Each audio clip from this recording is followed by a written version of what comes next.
This story is titled, Fiancé Pretended to Cheat on Me as a Prank, so I took back the ring and walked away. Guys, before we start the video, I just saw something crazy. 82% of you watching right now aren't subscribed. If you're already here enjoying the content, why not hit that subscribe button? It's completely free, takes just a second, and it really helps the channel grow so I can keep bringing you more stories you love. Now let's start the video. OP starts by saying, I've been with Emma, 26 female, for just over 3 years now. Things were good, or at least I thought they were. We'd talked about marriage a couple of times over the years, so I knew she was on the same page as me. After saving up for months, I decided it was finally time to propose. I wanted to make it special, something she'd always remember. I planned the whole thing down to the smallest detail. First, I booked a resort by the lake. It wasn't just any resort.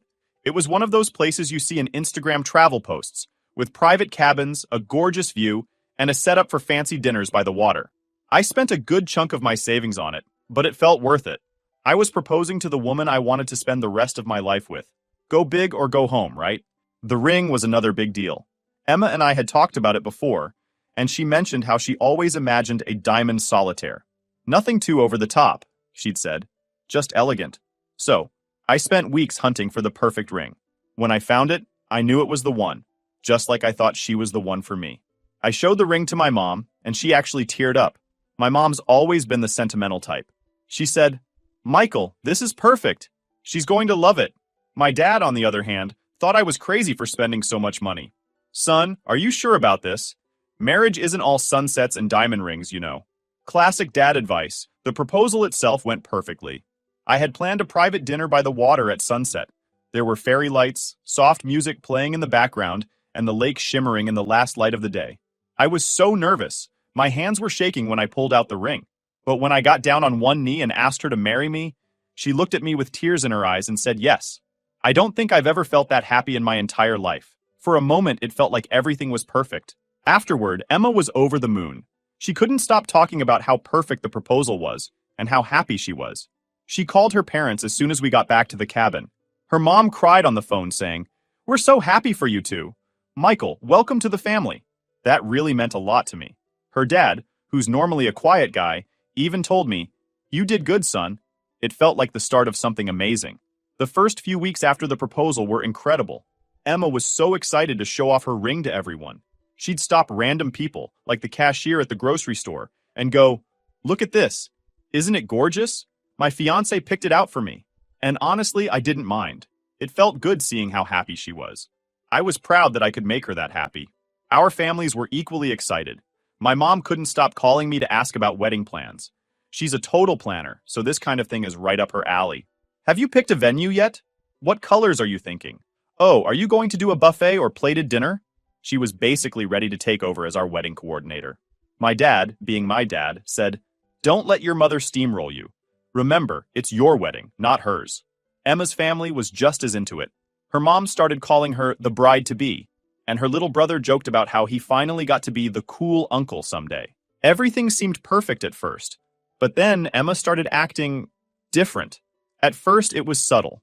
She started hanging out with her friends a lot more. She told me it was because she wouldn't have as much time to see them after we were married, so she wanted to make the most of it now. That made sense, and I didn't want to be the guy who stopped her from having fun with her friends. Besides, her friends are nice people, and I trusted her. But then, little things started to bother me. Emma has always had a quirky sense of humor, but after the proposal, her jokes started to get a little off. She'd make comments like, Oh, I've got Michael trained so well. He'll do anything I ask. She said it in front of her friends a few times, and while they laughed, it made me feel weird. I brushed it off at first because I didn't want to seem overly sensitive. I thought maybe it was just her way of handling the stress of planning a wedding. One night, we were at her parents' house for dinner. It was one of those big family meals where everyone's sitting around the table, laughing and talking. After dinner, I offered to help clean up, and Emma said, See, I've trained him well. Her dad actually frowned and said, Emma, don't say that. That's not nice. I laughed awkwardly because I didn't want to make a scene, but I could tell her dad didn't like it either. The comments didn't stop, though. In fact, they got worse when we were out with her friends. She'd flirt with her guy friends as a joke, saying stuff like, If I wasn't engaged, I'd totally date you, and then look at me like I was supposed to laugh along. It was humiliating, but I didn't want to start an argument in front of everyone. Her friends even told her to stop a couple of times. One of them said, "Emma, that's not funny. You're being kind of rude." But she'd just shrug it off and say, "Relax, it's just a joke." I brought it up with her once. I told her, "Some of the things you say in front of your friends make me uncomfortable. Can you not do that?" She rolled her eyes and said, "Michael, you need to learn to take a joke. You're way too serious." I dropped it because I didn't want to turn it into a big fight, but it kept bothering me.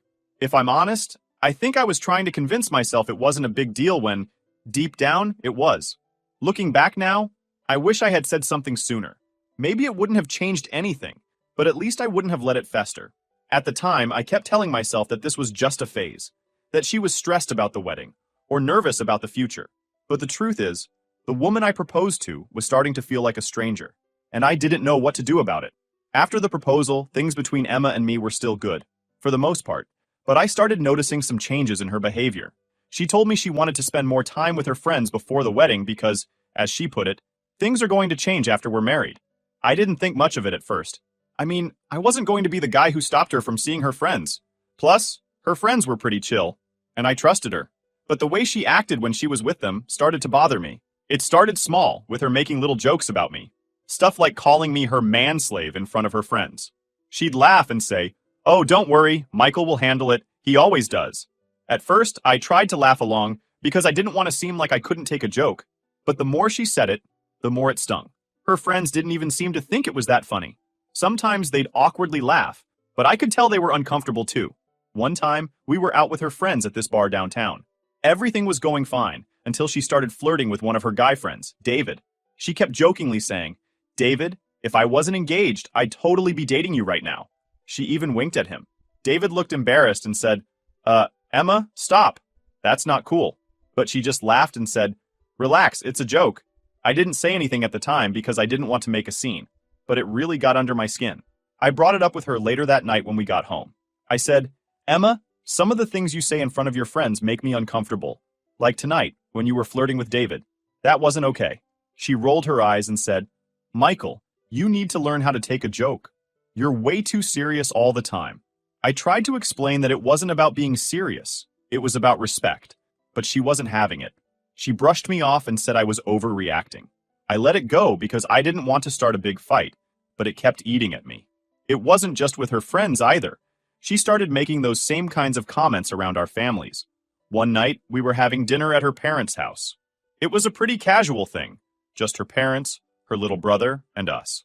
After dinner, I offered to help clean up, and Emma goes, "See? I've got him trained already." Her dad gave her a look and said, "Emma, don't talk like that. It's not nice." Her mom laughed nervously and said, "She's just joking." But I could tell her dad wasn't amused, and honestly, neither was I. The jokes kept escalating. She started calling me hubby in this sarcastic tone when we were around people. Like, she'd ask me to grab her a drink and say, "Thanks, hubby. You're the best." It wasn't what she said. It was how she said it. Like she was mocking me.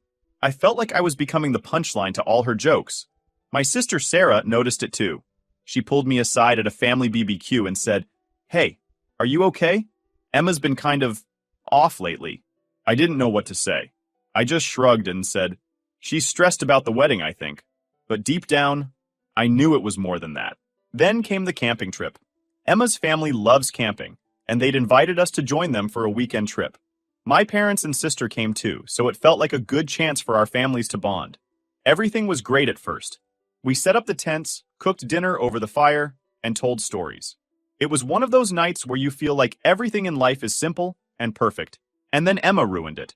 Out of nowhere, while we were all sitting around the campfire, she says, "You know, I have to hand it to Michael. He forgave me for cheating and even proposed after it." The whole group went silent. I stared at her, completely stunned, while my mom's face turned white. My dad, who'd been poking the fire with a stick, froze. My sister whispered, "What did she just say?" I couldn't even process it. I asked her, "When did you cheat?" She smirked and said, "Oh, you know, a few days before we went to the resort." How could you forget? It was so memorable for me. A couple of her friends laughed nervously, probably thinking it was some inside joke. But my family wasn't laughing. My mom looked like she was about to cry, and my dad just shook his head. Before I could say anything, Emma burst out laughing and said, "Relax! It's a joke! You're all so uptight." My dad stood up and said, "Emma, that's not funny." My mom quietly got up and went back to the tent. I just sat there, frozen, while everyone else awkwardly tried to change the subject.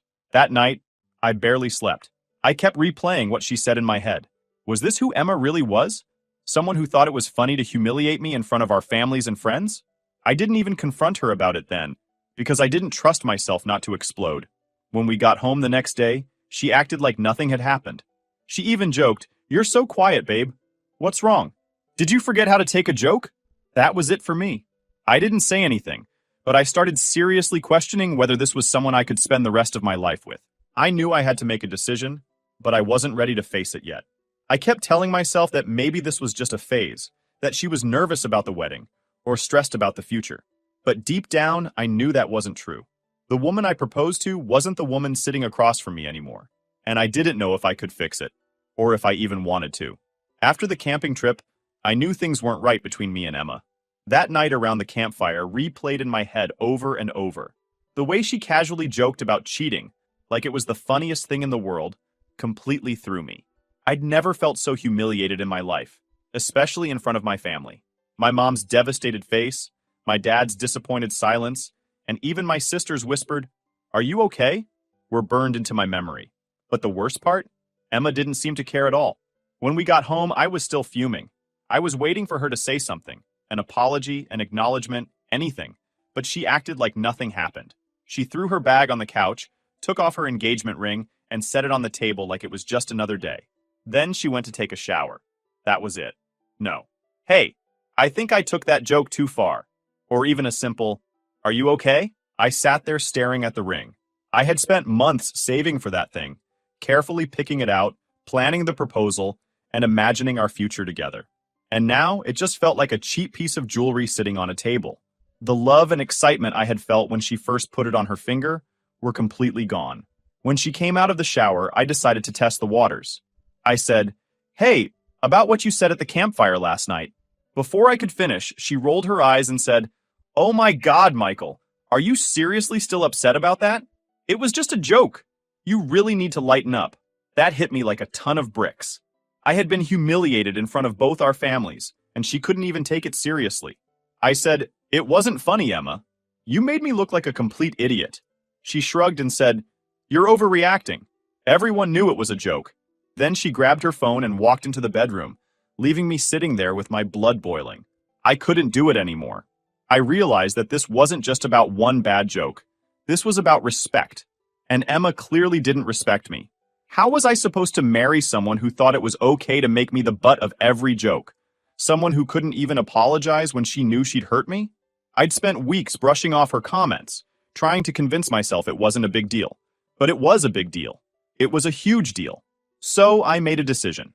While she was in the bedroom scrolling through her phone, I grabbed the engagement ring off the table, packed a bag, and left. I went to crash at my friend Jake's place. Jake's the kind of guy who's always been there for me, no matter what. When I showed up at his door with a duffel bag and a pissed-off look on my face, he didn't even ask questions. He just said, "Come in. Beer or coffee?" Later that night, I texted Emma. I told her the wedding was off and that I needed time to think about our relationship. I tried to keep it as calm and respectful as possible, but I didn't sugarcoat it either. I told her that what she did was unacceptable, and that I couldn't marry someone who didn't respect me. Her response came almost immediately. "Michael, you're seriously ending our engagement over a joke? You're being way too sensitive." I stared at the message, completely baffled. Sensitive? I wasn't being sensitive. I was standing up for myself. I replied, "Jokes have limits, Emma. What you said wasn't funny. It was hurtful, and you embarrassed me in front of everyone." She didn't respond right away, but when she finally did, it wasn't an apology. Instead, she wrote, "So what? Are you breaking up with me? Or are you just mad and being dramatic?" I didn't have the energy to argue with her anymore, so I just put my phone down and tried to focus on the TV. Jake, sitting next to me, finally asked, "All right, man, what's going on?" I told him everything, from the little jokes she'd been making to the campfire incident. Jake, who's usually the most laid-back guy in the world, shook his head and said, "Dude, that's messed up. If she can't see why you're upset, that's a red flag. You deserve better." The next morning, Emma called. I was half asleep when I answered, and she started yelling immediately. "Where's my ring, Michael? You had no right to take it. It's mine." I couldn't help but laugh. "Emma, The ring was a symbol of my love and our future together. Since both of those are now in question, it's not yours anymore. She didn't like that answer. You're such a cheapskate, she spat. What kind of man takes back an engagement ring? I was done being nice. The kind of man who realizes he made a mistake proposing to someone who doesn't respect him, I shot back. She hung up after that, but I knew this wasn't the end of it. After calling off the wedding, I thought things might settle down, but I couldn't have been more wrong. Emma wasn't letting this go without a fight. Not a respectful, adult conversation kind of fight, but a full-blown, public drama explosion. What I didn't expect was how quickly she'd weaponize social media to turn this into a circus. The day after I moved out, I woke up to dozens of texts from mutual friends and family members. My sister Sarah sent me a screenshot of a Facebook post Emma made that morning. It was a long, dramatic essay where she painted herself as the victim of my unreasonable behavior. The post read something like, "I can't believe I'm having to go through this. My fiancé, who I thought loved me, took back the engagement ring and called off our wedding because I made one joke. He's so insecure and sensitive that he can't handle a strong, confident woman. I guess it's better I found out now, rather than after marrying him." Underneath, there were dozens of comments from her friends hyping her up. "You deserve better, Queen. Good riddance to that loser. And if he can't take a joke, he's not man enough for you." It was infuriating. She had twisted the story into something it wasn't, and now I looked like the bad guy to half of our social circle. The Facebook post was bad enough, but then her mom called me. Her tone was calm at first, but I could tell she wasn't happy. "Michael, I just want to understand what happened," she said. "Emma told us you called off the wedding because she made a silly joke. I don't want to take sides, but don't you think this is all a bit extreme?" I took a deep breath and explained the situation to her. I told her it wasn't about one joke. It was about months of disrespect, the constant humiliation, and how the campfire incident was the final straw. Her mom listened quietly, but I could tell she didn't really get it. She kept saying things like, "You know how Emma is, Michael. She has a playful sense of humor. She didn't mean any harm." Finally, I said, "With all due respect, Mrs. Taylor, this isn't about her sense of humor. It's about the fact that she doesn't respect me or our relationship. I can't marry someone who treats me like a joke." That seemed to shut her down, but not for long. A few hours later, Emma's dad called. He was much more blunt. "Michael, I don't know what's going on between you and Emma, but you need to make this right. She's devastated, and this is all starting to look really bad for both of you. Just apologize and work it out." I couldn't believe what I was hearing. "Work it out?" I said. "Did she tell you what she said in front of everyone at the campfire? Did she mention how she's been disrespecting me for months?" He sighed and said, "She said it was a joke, Michael. You're blowing this out of proportion." That was the moment I realized Emma had probably been feeding her family a very different version of events. I told him, "I'm sorry, but I'm not going to apologize for standing up for myself. This isn't something I can just sweep under the rug." Emma wasn't satisfied with dragging me on Facebook. She started reaching out to mutual friends, trying to turn them against me. A couple of my close friends, like Jake, saw right through it and had my back. But some of the more casual friends we shared started messaging me, asking, "What's going on, man? Emma says you flipped out over nothing." I didn't want to get into a back and forth with her through our friends, so I kept my explanation short and to the point. I called off the wedding because of repeated disrespect. That's all there is to it. Most people left it at that, but a few tried to play peacemaker. "Dude, are you sure you don't want to just talk things out? Maybe you guys can fix this." The truth was, I had already made up my mind. The relationship was broken, and no amount of talking it out was going to change the fact that I didn't trust Emma anymore. I couldn't marry someone who thought it was okay to humiliate me in front of our friends and family, and then double down on it when I tried to express how hurt I was. Of course, Emma wasn't done yet. A few days later, she texted me about the engagement ring again. This time, she wasn't just angry, she was threatening legal action. "You can't just take the ring, Michael," she wrote. "It's legally mine. If you don't give it back, I'll have to get a lawyer involved." I couldn't help but laugh when I read that. Legally hers? That's not how engagement rings work. I replied, "The ring was a symbol of our engagement. Since the engagement is off, the ring is no longer yours. Feel free to consult a lawyer if you want." That seemed to push her over the edge. She went back to social media, posting another update about how I stole the ring and how she was going to fight for what's rightfully hers. By this point, I had blocked her on everything, but Sarah kept me updated. "She's seriously unhinged," Sarah said, sending me yet another screenshot. This one was a long rant about how I was financially abusive for taking back the ring.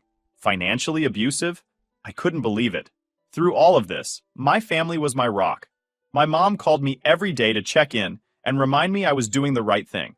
Michael, you deserve someone who lifts you up, not someone who tears you down, she said. My dad, who's not the most emotional guy, even told me, you made a tough call, but it was the right one. Marriage is about respect, and it sounds like Emma doesn't understand that. Even my sister, who had always been a little skeptical of Emma, was supportive. Honestly, I'm glad this happened now and not after the wedding. Imagine dealing with this kind of behavior for the rest of your life. Hearing that from the people closest to me made all the difference. It reminded me that I wasn't crazy or overreacting. I was standing up for myself, and that's something I shouldn't feel guilty about. By the end of the week, I felt more confident in my decision than ever, but it still hurt. This was the woman I thought I was going to spend the rest of my life with. I had envisioned a future with her. Marriage, kids, growing old together, and now all of that was gone. It's hard to let go of something you've invested so much time and love into, even when you know it's for the best. Emma, meanwhile, kept escalating. I heard from mutual friends that she was planning to expose me with some made-up story about how I mistreated her during our relationship.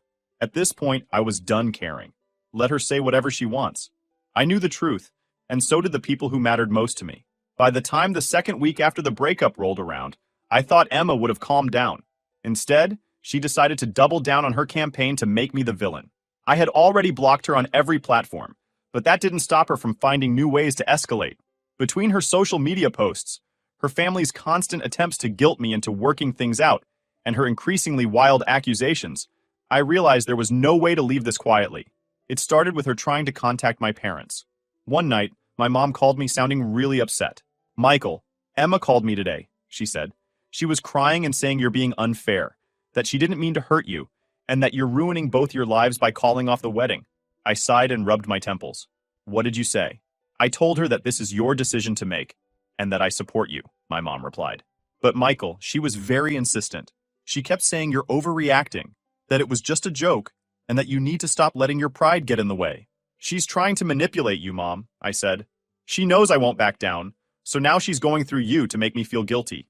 My mom agreed, but I could tell the whole thing bothered her. Emma had always been good at playing the victim, and even though my mom supported me, I knew Emma's sob story had gotten to her. Emma didn't stop with my mom. She called my dad next. Now, my dad is the last person on earth who would fall for Emma's antics. He's a no-nonsense guy, and he's never been one to sugarcoat things. When he called me, he sounded more annoyed than anything. Michael, that girl called me today, he said. She was crying about the ring and the wedding being off. I told her, Emma, if Michael decided to end things, he had his reasons, and I'm not getting involved. Thanks, Dad, I said, relieved. What did she say after that? She started going on about how she didn't mean it, that you're too sensitive, and that she's heartbroken. I told her, Emma, you're barking up the wrong tree. You disrespected my son, and I don't blame him for walking away. That shut her up pretty quick. Hearing that made me feel better, but I hated that she was trying to drag my family into this. It was bad enough she had turned half of our mutual friends against me, but now she was using my own parents to guilt me into taking her back. Now, before we jump into the final update, I just want to remind you to hit that subscribe button if you haven't already. It helps the channel a ton, and lets us keep bringing you more amazing stories. Alright, let's get to the final update. Final update. A mutual friend, Laura, reached out to me and said, Hey Michael, I thought you should know Emma's been telling people you were controlling and jealous during your relationship. What? I said, completely floored. Where is this coming from? She's saying you didn't let her hang out with her friends or talk to other guys, Laura explained. I know it's not true. I've seen how much freedom you gave her, but I wanted you to know what she's saying. I was furious but not entirely surprised. Emma had always been good at spinning stories to make herself look innocent. I figured this was her way of justifying the breakup to people who didn't know the full story. Still, it hurt. I had gone out of my way to give her space and support her friendships, even when her behavior started crossing boundaries. For her to turn around and call me controlling was a slap in the face. Jake, my best friend, stepped in at that point. He started posting little snippets of the truth in response to Emma's rants on social media. Nothing aggressive, just subtle reminders that there were two sides to every story. For example, when Emma posted about how I stole her ring, Jake commented, Actually, engagement rings are considered conditional gifts. If the engagement is broken, the ring goes back to the giver. Just saying. It wasn't much, but it was enough to make people pause and question Emma's narrative. A week later, Emma showed up at Jake's place unannounced. I was staying there temporarily while I sorted everything out, and I guess she figured out where I was. She knocked on the door, and when I opened it, she immediately started crying. "Michael, please," she said, her voice shaking. "Can we talk? Just for a few minutes?" Jake, who had been sitting on the couch, gave me a look like, "Do you want me to kick her out?" I shook my head. As much as I didn't want to talk to her, I figured this might be the only way to get her to stop. We sat down at the kitchen table, and Emma launched into a long, emotional speech about how much she loved me, how sorry she was, and how she didn't realize her jokes had hurt me so much. "I was just trying to make people laugh," she said. "I didn't mean to disrespect you. You know I'd never actually cheat on you." I let her talk for a while, but when she started blaming me for overreacting again, I cut her off. "Emma, stop. You keep saying it was just a joke, but jokes have limits. You crossed the line, and instead of apologizing, you doubled down and acted like I was the problem. How can I marry someone who doesn't respect me?" Her tears dried up pretty quickly after that. She sniffed and said, "So that's it? You're just throwing away 3 years over one bad joke?" "It's not just one joke, Emma," I said. "It's the pattern of disrespect, the constant humiliation, and the fact that you've shown me time and time again that you don't take me or our relationship seriously. I can't do this anymore." She stared at me for a moment, then stood up and said, "Fine. If that's how you feel, then I guess I wasted 3 years of my life." She stormed out, slamming the door behind her. Jake looked at me and said, "Well, that was something. You okay?" "Yeah," I said, surprisingly calm. "I'm done. Since that final confrontation, I've started to feel like myself again. Cutting Emma out of my life was the best decision I've ever made, even if it was painful at first. My family has been incredibly supportive, and I've realized who my true friends are. Some of the people who took Emma's side have started to reach out, saying they didn't know the full story. I haven't decided if I want to bother reconnecting with them yet. For now, I'm just focused on moving forward. Emma, as far as I know, is still telling her version of the story to anyone who will listen. But I've stopped caring. Let her say whatever she wants. I know the truth, and the people who matter to me know it too. At the end of the day, I'm just glad I found out who she really was before it was too late." So Reddit, am I the a-hole?